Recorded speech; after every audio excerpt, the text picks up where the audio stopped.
இந்திய நீர்ப்பாசன தந்தை ஆர்தர் காட்டன் புகழ். இந்திய நீர்ப்பாசன தந்தை ஆர்தர் காட்டன் புகழ்.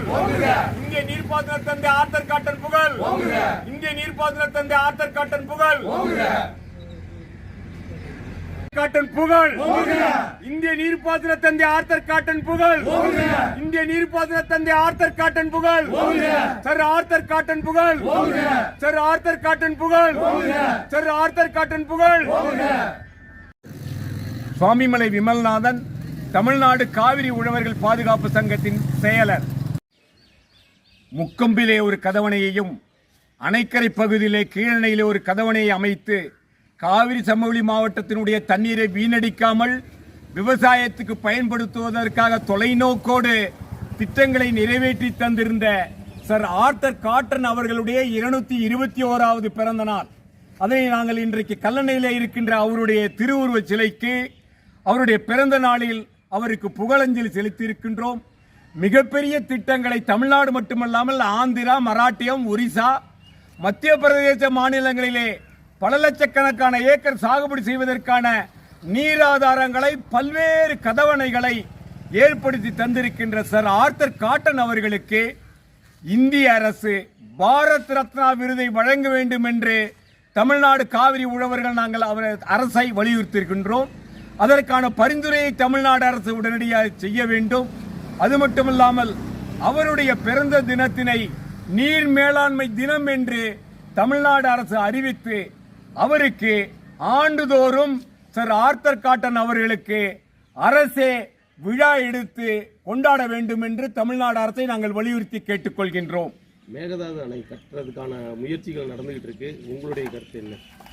மேகதாது அணை கட்டுவது என்பது உச்சநீதிமன்றத்தினுடைய தீர்ப்பிற்கு அதில் சொல்லப்பட்டிருக்கின்ற பல்வேறு வழிவகைகளுக்கு எதிரானது.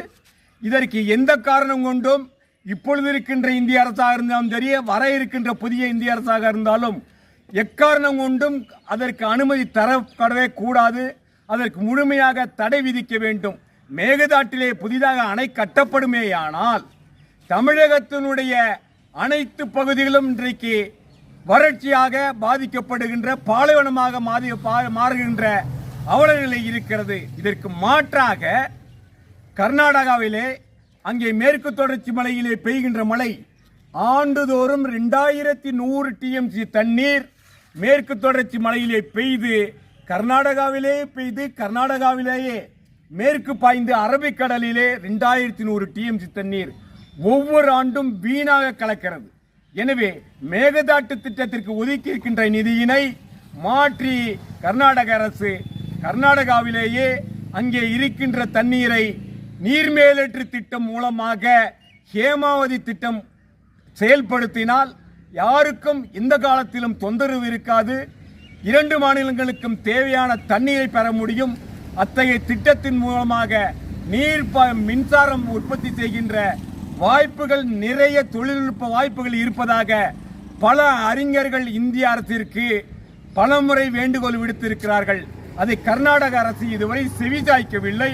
எனவே இதிலே உச்சநீதிமன்றமும் இந்திய ஒன்றிய அரசும் அங்கே மேற்கு தொடர்ச்சி மலையிலே பெய்கின்ற மழை நீர் வீணாக கடலிலே கலக்கின்ற ஆண்டொன்றுக்கு 2100 TMC தண்ணீரிலிருந்து 500 TMC தண்ணீரை மட்டும் மிச்சப்படுத்தி அவைகளை நீர்மேலேற்று திட்டத்தின் மூலம் செயல்படுத்துவதன் மூலம் 2 மாநிலங்களுக்கு மட்டுமல்லாமல் 4 மாநிலத்தினுடைய நீர் பிரச்சனைக்கு நிரந்தர தீர்வாக இருக்கும் என்பது எங்களுடைய கருத்து.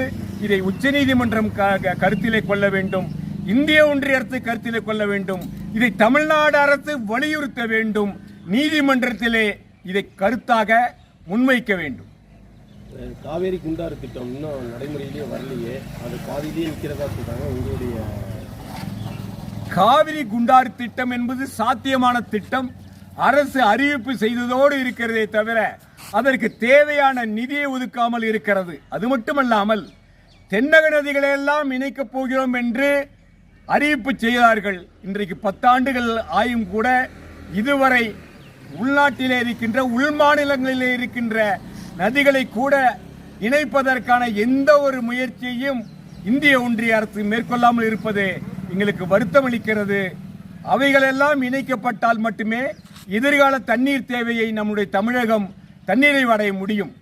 குறுவை சாகுபடிங்கிறது இப்போ காணல் நீர் மாதிரி இருக்குது. இனி வரும் காலங்களில் ஒரு போகந்தானா இல்லை எதுவும் வழி இருக்கான்னு முடிவு பண்ணி வச்சிருக்கீங்களா? அதாவது விவசாயிங்கிற முறையில் உங்களுடைய கருத்து என்ன?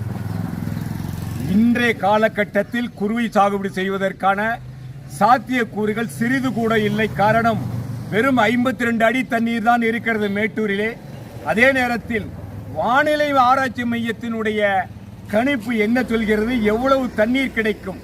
அது மட்டுமல்லாமல் கர்நாடகாவில் இருக்கின்ற நீர்த்தேக்கங்கள் எல்லாம் கிருஷ்ணராஜ சாகர், கபினி, ஹேமாவதி, ஹரங்கி ஆகிய அங்கே இருக்கின்ற அணைகளிலே இருக்கின்ற தண்ணீரை அரசு கணக்கிலே கொள்ள வேண்டும்.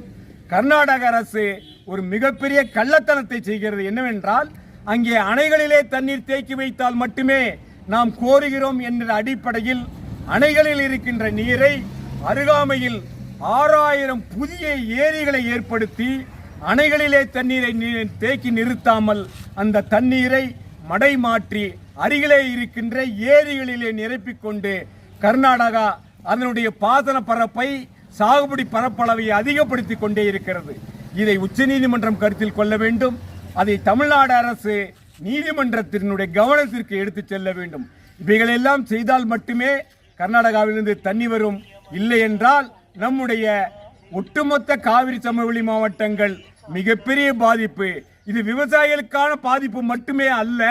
இத்தகைய பாதிப்பு நம்முடைய கிட்டத்தட்ட 19 மாவட்டங்களினுடைய 6 கோடி மக்களுக்கான குடிநீர் ஆதாரத்திற்கும் மிகப்பெரிய கேள்விக்குறி ஆகிவிடும். தமிழ்நாடு பாலைவனம் ஆகிவிடும்.